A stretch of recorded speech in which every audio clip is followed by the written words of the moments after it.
जो समय का सदुपयोग करता है, भविष्य में वह इसके अद्भुत लाभों का आनंद लेता है। ऐसा सोनू और वाणी के साथ हुआ जब उनकी परीक्षा नजदीक थी। अरे तुम अभी भी पढ़ रहे हो? चलो कुछ खा लेते हैं। प्रोजेक्ट का काम बाकी है। अगर मैंने इसे नहीं किया तो शिक्षक मुझे डांटेंगे और अगले हफ्ते से परीक्षा भी तो शुरू हो रही है।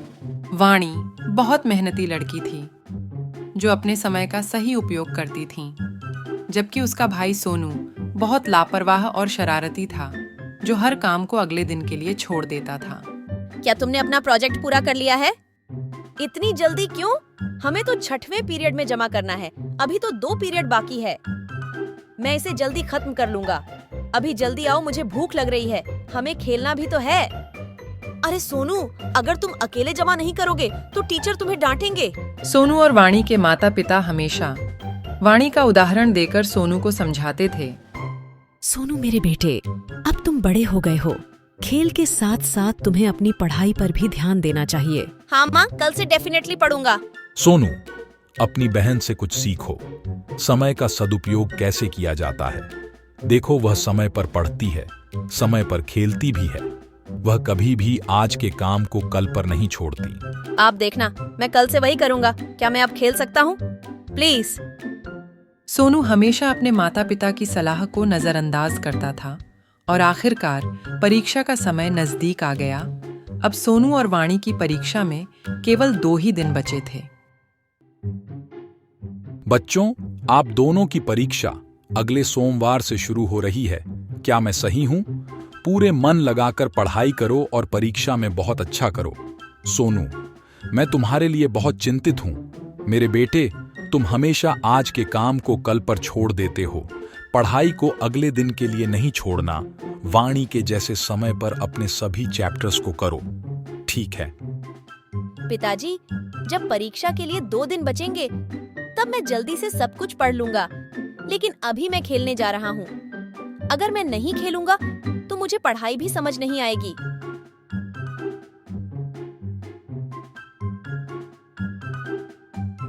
हे वाणी, देखो मौसम कितना प्यारा है। आओ कुछ देर खेलें। आप बाद में पढ़ लेना। बाद में हम दोनों साथ में पढ़ लेंगे।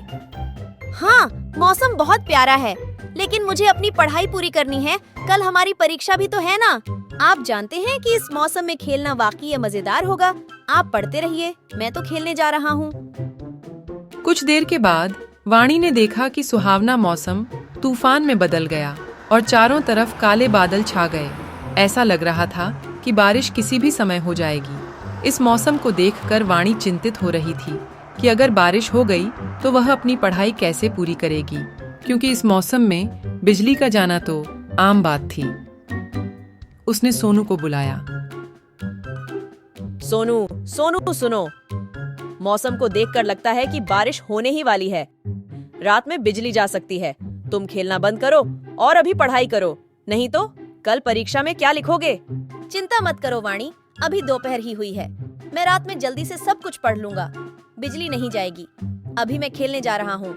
लापरवाह सोनू हमेशा की तरह ही सब कुछ बहुत हल्के में लिया और खेलने में मस्त हो गया। जब बारिश अचानक शुरू हुई तो उसे चिंता होने लगी। सोनू घबराया हुआ था और घर लौटा। लौटने पर उसने देखा पूरे गांव की बिजली चली गई है और जोर जोर से रोने लगा।